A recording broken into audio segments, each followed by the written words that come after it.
नमस्कार दोस्तों, आज फिर हमारे साथ एक्सरा ऑफिसर एनके सूद सर है। सूद सर नमस्कार, आपका बहुत बहुत स्वागत है। नमस्कार, बहुत-बहुत शुक्रिया आपका।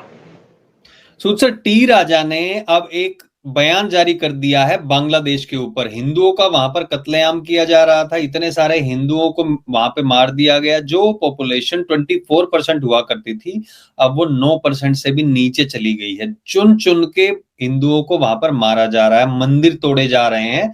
और उसके बावजूद जो वहां की सरकार है, जो वहां पे वो यूनुस है, उनकी कान पर जूं तक नहीं रेंग रही है। तो अब जो टी राजा का बयान आया है, क्या बयान आया है और इसके क्या मायने हैं? देखिए, जिन्होंने बड़ी ओपन स्टेटमेंट दी है, बड़ी अच्छी-अच्छी स्टेटमेंट दी है। इन्होंने कहा 15 मिनट का टाइम तो दे दो, गेट खोल दो, बांग्लादेशियों को सबक सिखा देंगे। और ये जो वीडियो है ना टी राजा का, बहुत वायरल हो रहा है बांग्लादेश के अंदर और इवन पाकिस्तान के अंदर। पाकिस्तान के चैनल में देख रहा था, बातें चल रही थी वहां पे इनके स्टेटमेंट को लेकर के, और हड़बड़ी मची हुई थी। क्योंकि हमारे कंट्री के अंदर जितने भी हिंदूज है ना, आप पहले इनकी स्टेटमेंट देखो क्या कहते हैं ये। पाकिस्तान में जो हुआ है वो बांग्लादेश में हो रहा है। बांग्लादेश के हिंदुओं की रक्षा के लिए आज का बजरंगी तैयार है। मोदी जी, मोदी जी, 15 मिनट गेट खोल दो, बांग्लादेशियों का काम तमाम कर देंगे। अरे 15 मिनट का समय दे दो, जो भारत में घुसा हुआ आतंकी, उनका काम तमाम कर देंगे। देखिए, एक इनके स्टेटमेंट देख करके आदमी को जोश आता है, और दूसरी तरफ आप मोहन भागवत के स्टेटमेंट देके दोगे तो आदमी खड़ा खड़ा सो जाए। ये दोनों में फर्क है। और आज जो आरएसएस एक बड़ी इंपॉर्टेंट ऑर्गेनाइजेशन थी, उसको मोहन भागवत ने टोटली डिस्ट्रॉय कर दिया। हिंदुओं को ऐसे लीडर चाहिए, पवन कल्याण जैसे लोग चाहिए, जो हिंदुओं का नेतृत्व कर सके, और करेंगे नेतृत्व। आज नहीं तो कल करेंगे, बहुत जल्दी करेंगे। क्योंकि मोहन भागवत जैसे लोग नहीं चाहिए जो हिंदुओं को डिस्करेज करते कि मंदिर मत खोलो। आपके पास इतनी बड़ी सेना पड़ी है आरएसएस के पास, क्यों नहीं उस सेना को भेजते बांग्लादेश के बॉर्डर पे। बांग्लादेश के अंदर रोज ना कोई लीडर बोल देता है, स्टेटमेंट दे देता है कि हम कब्जा कर लेंगे आपके वेस्ट बंगाल पे, हम कब्जा कर लेंगे आपके फलानी जगह के अंदर, नॉर्थ ईस्ट पे कब्जा कर लेंगे। तो आरएसएस कुछ नहीं बोलती। लेकिन जिस तरीके से उन्होंने स्टेटमेंट दिया है, मैं इसलिए इस पे बहुत ज्यादा प्रभावित हूँ। वैसे भी इनके बारे में कहा जाता है, बड़ी ऑफेंसिव बातें करते हैं, बड़ी अच्छी बातें करते हैं, देश के बारे में बात करते हैं, देश को सोचते हैं, हिंदुओं को प्रोटेक्ट करते हैं। और इसी तरीके से पवन कल्याण, वो भी जैसे बातें करते हैं हिंदुओं की, मन खुश हो जाता है। लेकिन इससे जो मेन फर्क पड़ रहा है वो पड़ा है पाकिस्तान बांग्लादेश को। वहां के मौलानाओं के आपने बड़े बड़े भाषण सुने होंगे, पाकिस्तान और बांग्लादेश के बहुत सी बातें करते हैं। इवन ओवैसी का भाई कहता है कि 15 मिनट का टाइम दे दो। भाई ले लो 15 मिनट का टाइम, आ जाओ, मुकाबला कर लो, पाकिस्तान के साथ चले जाओ, लड़ लो पाकिस्तान के साथ, जिसकी हमने पेंटे उतरवा दी थी 1971 के वार के अंदर। 93,000 सोल्जर कोई छोटी रकम नहीं होती, छोटे काम नहीं, लोग नहीं होते। लेकिन आज जो पवन कल्याण ने बात की है, दिल गदगद हो गया। बड़ा अच्छा लगा इनकी बातें सुनकर के। ऐसे लोग चाहिए। बांग्लादेश के अंदर हिंदू मारे जा रहे हैं, और एक पार्लियामेंट के अंदर स्टेटमेंट दी गवर्नमेंट ने। इन्होंने कहा जब से मोहम्मद यूनिस जब आए थे तो कहा कि हिंदुओं को टारगेट नहीं किया जा रहा बांग्लादेश के अंदर, वहां पे किसी हिंदू को के घर नहीं चलाए जा रहे। लेकिन एक यूएन की टीम थी, उसकी रिपोर्ट तो अभी तक आई नहीं, वहां पे वो गई हुई थी, वहां पे बहुत से घर चलाए उन्होंने। लेकिन उसके बाद एक गवर्नमेंट ने स्टेटमेंट दी है कि वहां पे 2400 घर चलाए हैं, 2400 बार अटैक हुआ है हिंदुओं के ऊपर, 2400 इंसिडेंट है हिंदुओं पे अटैक की। बांग्लादेश की गवर्नमेंट ने माना कि हमने 440 इंसिडेंट है, लेकिन उन्होंने क्लियरली कह दिया कि बांग्लादेश के अंदर 2400 इंसिडेंट है जहां पे हिंदुओं पे अटैक हुए हैं। और उनके जो है ना, मतलब जू नहीं देख रही। गवर्नमेंट की लिमिटेशन होती है, गवर्नमेंट अपने तरीके से काम करती है। लेकिन जिस तरीके से बांग्लादेश के अंदर हिंदुओं को मैसेकर किया जा रहा है, किसी ने बोला, एक कांग्रेस की स्टेटमेंट आई 2 महीने के बाद, अगस्त में इंसिडेंट हुई, अगस्त से इंसिडेंट स्टार्ट हो गई। कांग्रेस की गवर्नमेंट की स्टेटमेंट आई दिसंबर के मिडिल में, अंदर 15 या 18 तारीख को स्टेटमेंट आई। यानी कि 4 महीने के बाद कांग्रेस ने स्टेटमेंट दे दी कि जहां बांग्लादेश के अंदर हो रहा अच्छा नहीं हो रहा। नहीं तो पहले से इनका बैग लेके जा रही थी आपकी जो दीदी है, कांग्रेस की जो दीदी है, पहले से इनका बैग लेके जाती है, कभी अंबेडकर का बैग लेके जाती है। फिर किसने कहा जी आप जो 84 के अंदर दंगे हुए थे, जो सिखों को मारा गया था, उसका भी बैग ले जाओ। एक बैग दिया इनको। लेकिन आज जो हिंदुओं पे अत्याचार हो रहा है, उसके ऊपर गवर्नमेंट ने काम तो करना शुरू किया। लेकिन गवर्नमेंट के काम स्लो होते हैं, धीरे होते हैं। लेकिन जो ये लोग बात करते हैं, जैसे टी राजा जैसे, जिससे बांग्लादेश के लोगों को चुना जा रहा है, यहाँ पे ढूंढा जा रहा है और धीरे धीरे इनको निकालने की कोशिश की जा रही है, कैसे निकाला जाए। दिल्ली के अंदर भी एक सर्वे चल रहा है बांग्लादेशियों को ढूंढने का। इन्होंने आधार कार्ड बना लिए, कोई 1 साल पहले आया उसका आधार कार्ड पहले बना हुआ था। दिल्ली के अंदर ऐसे इंसिडेंट हुई है। अब जब तक हम इनको निकालेंगे नहीं देश से, हमें शांति नहीं पड़ेगी। और वैसे भी देखा जाए तो कुछ लोगों को जब निकालना शुरू किया, इन्होंने आइडेंटिफाई करना शुरू किया, तो ये माना जा रहा है कि बहुत से बांग्लादेशी भाग करके बांग्लादेश वापस चले गए, क्योंकि वो नहीं चाहते कि उनको जेल में रखा जाए। 5 करोड़ बांग्लादेशी इंडिया के अंदर, 5 करोड़ बांग्लादेशी जो यहाँ पे करते क्या है, आपका कोई रैली निकलते हैं तो उसमें पत्थर फेंकते हैं, क्योंकि इनको 100 रुपया तो पत्थर फेंक देते हैं। कोई कांग्रेसी इनको पैसे देते थे, कभी आपका अखिलेश यादव की पार्टी के लोग पैसे दे देते हैं, पत्थर फेंक देते हैं, मजा भी आता है उनको। क्योंकि एक तो मुसलमानों को प्रॉब्लम यह है कि आपके जो फंक्शन है उसको एंजॉय नहीं कर सकते। अभी जर्मनी के अंदर एक सेलिब्रेशन हुई थी क्रिसमस की सेलिब्रेशन थी, तो एक सऊदी का एक डॉक्टर था वहां पे, उस डॉक्टर ने वहां पे गोलियां चला दी, 10 से ज्यादा लोगों को मार दिया। सऊदी ने उसको क्रिटिसाइज किया, पाकिस्तान तो क्रिटिसाइज नहीं करता, सऊदी ने क्रिटिसाइज किया कि हमको इसको वापस दे दो, इसका इलाज कर देंगे। सऊदी तो फांसी दे देता उसको। लेकिन अब धीरे धीरे जर्मन भी जाग रहा है, फ्रांस भी जाग रहा है कि जिहादियों के साथ रहना कितना मुश्किल है। और आज जो टी राजा की जो स्टेटमेंट आई है, इसको सुनकर के मैं स्पेशली इसलिए खुश हुआ कि मैंने स्टेटमेंट को यहां नहीं सुना, मैंने स्टेटमेंट सुनी पाकिस्तान टीवी चैनल के ऊपर।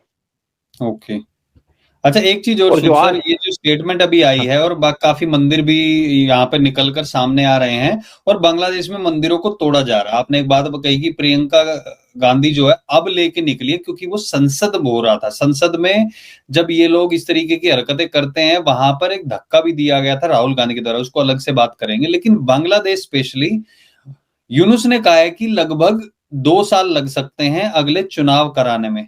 अगर ये 1.5-2 साल लगेंगे तब तक तो वहां पर बहुत बुरा हाल हो जाएगा। तो फिर हिंदुओं की रक्षा कैसे होगी? मुझे ये समझ में नहीं आ रहा कि वहां पे कैसे बचाया जाएगा उनको। देखो, हमने पहले एक वीडियो बनाया था एक बार कि जब मैंने बख्तियार ड्रोन लगा दिए तो हमने क्या काम किया। हमारे 200 फाइटर जेट्स जो हमारी 4 बेसेस है बांग्लादेश के आसपास, एयर बेसेस है, वहां पे पूरे तैयार हैं, अलर्ट पे हैं पूरे, कि बांग्लादेश की तरफ से कोई भी मौका मिले। लेकिन प्रॉब्लम क्या होती है, गवर्नमेंट अटैक नहीं कर सकती जब तक वहां से प्रोवोकेशन। हमला करेंगे, मैं कह रहा हूँ जो हिंदू बांग्लादेश के अंदर है उनको उनके कैसे मदद की जाएगी? देखिए, मैं ये तो नहीं जानता कि हमारी एजेंसीज क्या कर रही हैं। हाँ, लेकिन एक बात जरूर है कि अराकान आर्मी घुस गई है बांग्लादेश के अंदर। अराकान आर्मी बुद्धिस्ट आर्मी है जो म्यांमार से घुसी है और उन्होंने बांग्लादेश के पूरे बॉर्डर पे कंट्रोल कर लिया। और उनका 11 वहां पे ग्रुप्स हैं जो जिहादी ग्रुप्स हैं बांग्लादेश के अंदर, जो हिंदुओं पे अटैक कर रहे हैं। उन्होंने इसके ऊपर कहा कि जो हिंदुओं पे अटैक किया जा रहा है जिहादिस के द्वारा, हम उनका बदला लेंगे। वो बदला लेने की तैयारी कर रहे हैं। और अराकान आर्मी को मैं बड़ी क्लियरली बात कह दूं, अराकान आर्मी को पूरी सपोर्ट है हमारी गवर्नमेंट की। गवर्नमेंट यानी कि हमारी एजेंसीज की सपोर्ट है उसको।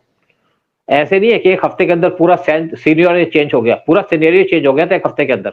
यानी कि एक हफ्ते के अंदर अराकान आर्मी ने, जब से बांग्लादेश के अंदर प्रॉब्लम होनी शुरू हुई, अराकान आर्मी ने एक हफ्ते के अंदर पूरे बॉर्डर पे कंट्रोल कर लिया। और बॉर्डर पे कंट्रोल का मतलब है कि जो वहां पे रोहिंग्या बैठे हैं म्यांमार के अंदर, उनका तो सत्यानाश होगा ही। साथ में जो बांग्लादेश के अंदर लोग बैठे हैं, जो जिहादी ग्रुप बैठे हैं, 11 जिहादी ग्रुप है, उनका सत्यानाश करने की बात चल रही है। अब बांग्लादेश की आर्मी तो इतनी घबरा गई है, बांग्लादेश की जो गवर्नमेंट है इतनी घबराई है, कैसे इसको मुकाबला करें। वो तो इंडिया को चैलेंज कर रहे थे कि तुम्हारे हम वेस्ट बंगाल ले लेंगे, कलकत्ता ले लेंगे, आपका बाकी जो नॉर्थ ईस्टर्न स्टेट्स उनको ले लेंगे। लेकिन अराकान आर्मी वहां पे हिंदुओं की रक्षा के लिए गई है और उनकी स्टेटमेंट बड़े मायने रखती है। इंडिया सिर्फ एक सिचुएशन की वेट कर रहा है, क्योंकि इंडिया डायरेक्टली तभी जाएगा जब वहां पे यूएस से उनको ग्रीन सिग्नल मिलेगा। और अब तो 1 महीने का टाइम रह गया ट्रंप के आने का। लेकिन हिंदुओं पे जो अटैक हुए हैं उसका बदला तो लिया जाएगा। देखिए, यहाँ पे बहुत सी एनजीओ काम कर रही हैं, हमारे एजेंसीज काम कर रही है और पूरी डिटेल इकट्ठी की जा रही है मोहम्मद यूनुस और उनके सिपाहियों के खिलाफ। वहां पे जो उनके पुलिस के लोग हैं वो छोटे छोटे हिंदू बच्चों को पकड़ के उनको आग में डाल रहे हैं। हिंदुओं की बॉडी को जलाया जाता है, जैसे जानवर को जलाते हैं ना, पुराने टाइम में देखते हैं जंगल के अंदर बांध करके आग के ऊपर घुमा देते हैं उसको, वैसे किया जा रहा है। औरतों को तो हाल देख लिया आपने। और दूसरी बात है कि जो आज लोग सिंपैथी करते हैं, जो कहते हैं कि यहाँ पे बड़ा, जैसे मोहन भागवत ने कहा था कि ये बड़ी पीसफुल तरीके से रह रहे हैं। कौन सा पीस भाई? कौन सी यात्रा पे इन्होंने अटैक किया? वो तो कांग्रेस के टाइम में बताया कुछ नहीं किया। आज हमारा मीडिया एक्टिव हो गया इस गवर्नमेंट की वजह से, तो आज सब चीजें ओपन आ रही हैं। और इनको मंदिर पे खोदने में प्रॉब्लम आ रही है। मोहन भागवत ने कितनी स्टेटमेंट दे दी बांग्लादेश के ऊपर? कोई स्टेटमेंट नहीं दी। ऐसी स्टेटमेंट देना जो राजा ने दिया है। क्यों नहीं मोहन भागवत स्टेटमेंट दे सकते? तुम्हारे पास पैसे की कमी है क्या? कहां से पैसा आता है? प्रॉब्लम यह है कि गवर्नमेंट बीजेपी की, और वो इनका सर्वे नहीं करा सकती, इनका इनकम टैक्स रिव्यू नहीं कराया जा सकता, कहां से पैसा आता है, कैसे पैसा खर्चा जाता है। लेकिन आज हमारे को ऐसे लोगों की जरूरत है जो टी राजा जैसे हिंदुओं की रक्षा के लिए, हिंदुओं को बढ़ावा देने की। फिर मैं एक बात याद आती है, हम कई बार इस पर बात कर चुके हैं, गोपाल पाठक की। जिन लोगों ने नहीं सुना उसको बता दें, 15 अगस्त 1946 को, यानी कि इंडिपेंडेंस से 1 साल पहले, कलकत्ता के अंदर एक निर्देश पास किया गया मुसलमानों को। वहां का सीएम एक मुस्लिम था, जिन्ना के द्वारा उसको डायरेक्शन दी गई कि यहां से हिंदुओं को भगाओ। हिंदुओं की पॉपुलेशन वहां पे 70% थे, मुस्लिम थे 30%, क्योंकि बड़ी इंपॉर्टेंट सिटी है, ट्रेड यहाँ पे बिजनेस होगा, हम पाकिस्तान के अंदर कलकत्ता को मिला लेंगे। तो इन्होंने 14 अगस्त को वहां पे डिस्कशन की सारी मस्जिदों के अंदर, और 15 अगस्त को उन्होंने जिहादियों को बाहर निकाल दिया अटैक करने के लिए हिंदुओं के ऊपर। पुलिस सोहराबादी के कंट्रोल में थी, सोहराबादी वहां का सीएम था, तो पुलिस कोई काम नहीं करेगी जब तक उसको वहां से डायरेक्शन नहीं होगी। तो लोगों को मारना शुरू कर दिया। 15 अगस्त को, 16 अगस्त को गोपाल पाठक एक आदमी था जो एक मीट का काम करता था, पहलवान भी था। उसको बड़ा गुस्सा है, उसने साथ अपने 200 लोग थे, उनको इकट्ठा किया और सबको इकट्ठा करके कहा अगर अब यहाँ पे मुस्लिम आए तो उनको मारेंगे। और जब मुस्लिम अटैक करने आए तो 200 पहलवानों ने उनको ऑर्गेनाइज तरीके से मारा। जो मुसलमान अपने आप को बड़े बहादुर समझते तो इनको जो पिटने शुरू हुए तो उन्हें 17 तारीख को मारा, इनको 18 को फिर आए, वहां फिर मारा। उसके बाद इनके पास और लोग इकट्ठे आ गए, फिर इन्होंने घुसना शुरू कर दिया मुस्लिम मोहल्लों के अंदर, वहां जाके मारना शुरू कर दिया। 4 दिन तक मारते रहे, जितने हिंदू मरे थे उससे डबल से ज्यादा लोगों को मार दिया इन्होंने। लेकिन एक डायरेक्शन थे, किसी लड़की को नहीं छेड़ेंगे, किसी बच्चे को नहीं मारेंगे। लेकिन मुस्लिम तो लड़की और बच्चों पे अटैक करते हैं। और तब आ गए थे आपके प्यारे गांधी जी। अब एक किसी ने मुझे कहा, एक आपके ट्विटर के ऊपर लिखा था कि गांधी कोई हिंदू नहीं था। महात्मा गांधी तो अगर फादर ऑफ नेशन है तो फादर ऑफ पाकिस्तान था, इंडिया का फादर थोड़ी था। अगर इंडिया का फादर होता तो अपने बच्चों का ख्याल रखता, वो तो किया नहीं उसने। तो गांधी जी बीच में आकर के उसने कहा जी गोपाल पाठक बंद करो। खैर गोपाल पाठक कुछ ना कुछ दिन करता रहा, उसके बाद वहां पे लड़ाई बंद हो गई, लेकिन वेस्ट बंगाल बच गया या कलकत्ता बच गया। यहाँ पे हमको जो लीडर चाहिए अपने हिंदुओं को बचाने के लिए, वो चाहिए हमारे को इन जैसे राजा जैसे, या चाहिए पवन कल्याण जैसे लीडर जो हिंदुओं की रक्षा करें। और हिंदू ऐसे लोगों को ढूंढ रहे हैं ताकि हमारा मोहन भागवत जैसे लोगों से पीछा छूटे और बांग्लादेश के अंदर जो नरसंहार हो रहा है हिंदुओं का, उसको रोका जा सके। उम्मीद यही करते हैं, लेकिन गवर्नमेंट हमारी उसके हाथ बंधे होते हैं, गवर्नमेंट ये काम कर नहीं सकती, उसको वो आंसरेबल रहती है सबको। राइट, चलिए देखते हैं अब आगे क्या होता है। लेकिन टी राजा जैसे लोग सामने आने चाहिए जो खुल के चुनौती दे सके। हम ये तो नहीं कहेंगे कि यहाँ पे इस तरीके की बातें की जाए, भड़काऊ बातें की जाए, लेकिन होना चाहिए कि यहाँ पे दिखा सके कि हम क्या कर सकते हैं और लोगों में जोश भरा जा सके। बट बहुत बहुत धन्यवाद सूद सर आने के लिए, सारी जानकारी शेयर करने के लिए। जय हिंद, जय भारत। जय हिंद, जय भारत।